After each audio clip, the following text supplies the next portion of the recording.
Now, Supreme Court has asked the Cauvery Water Disputes Tribunal, which is meeting on 28th of August, to decide the release of water for the next fortnight in Cauvery water sharing dispute between Karnataka and Tamil Nadu.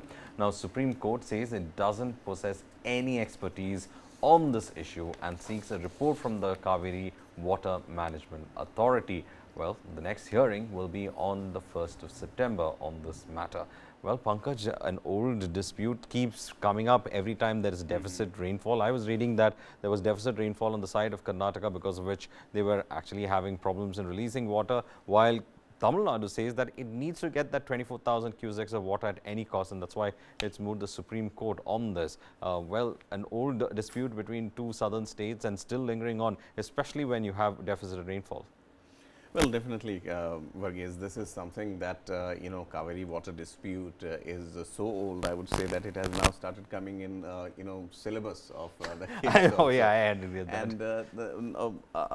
And, jokes apart, the issue of this water distribution is old enough, and secondly, no solution in sight tells you about how both states have stood their ground, have dragged their feet on these for years and years. There have been government changes in Tamil Nadu. We have seen DMK and AIADMK. People have passed away fighting People this. have passed away there fighting are leaders this. on both the sides. Most of them don't even, who started the cases are not in existence anymore. They are no more. Right.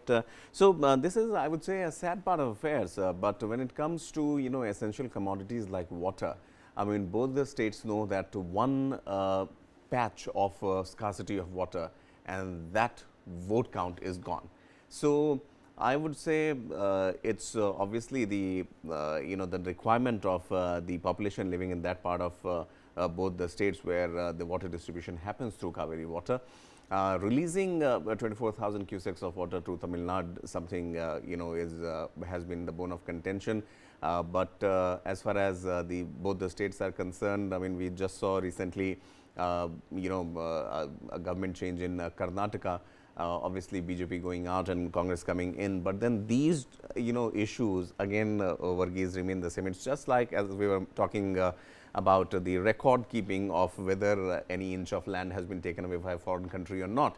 So, that particular state, even if I would say, any party comes to power, for them it becomes an issue of pride, it becomes an issue of vote, and they toe the line that the previous governments have done. They do not differ on that, and probably this is one of the reasons why this case has dragged on for so long, that now even Supreme Court says that they don't have the capacity, expertise to understand how it. to. And again, back to the ball is back in the court of both these states. On September 1st, the Supreme Court will hear it, but August 28th is one both the states will talk about it. Well, interestingly enough, also Pankaj, over here, they say that the BJP has been harping on that issue, and the reason is because you have a Congress government in Karnataka and you have a DMK government, and both are allies in I.N.D. I mean India, the alliance with all the dots.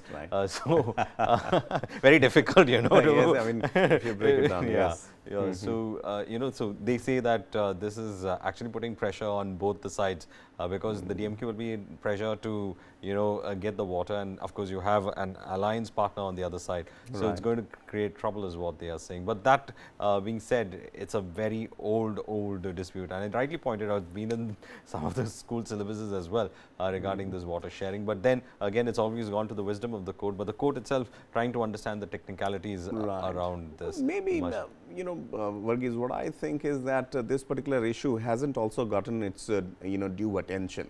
I mean, beyond if you look at, say, Tamil Nadu and Karnataka, apart from in peak summer seasons, this issue particularly comes up. But again, towards the winter, if I am not wrong here, correct me if I am wrong, the issue dies down. This is the pattern that I have noticed. Obviously, because the requirement is high, and again, people think about, okay, fine, In fact, one of the arguments they have put out is saying that don't ask water in the normal monsoon year. So, as you rightly pointed out, it's when you have a really bad summer that we have this dispute coming up again. Well, we have Tejasvi Surya from the BJP who has reacted to it. Let's, in fact, listen to that reaction. The Chief Minister is resorting to such politicking in a matter as grave and as serious as the Cauvery water issue. Not only are lakhs of farmers in the Cauvery basin in Karnataka dependent on the water. Almost 1 crore people in Bengaluru are dependent on Cauvery for drinking water purposes. The primary responsibility for ensuring parity and justice for the state before the Cauvery Water Management Authority as well as the Supreme Court lies primarily before the state government. Over the last few weeks, the state government was caught napping while Tamil Nadu moved the Cauvery Water Management Authority and got an order to release 15,000 cusecs of water. What was the state government doing then? The fact that the state government could not convince the Cauvery Water Management Authority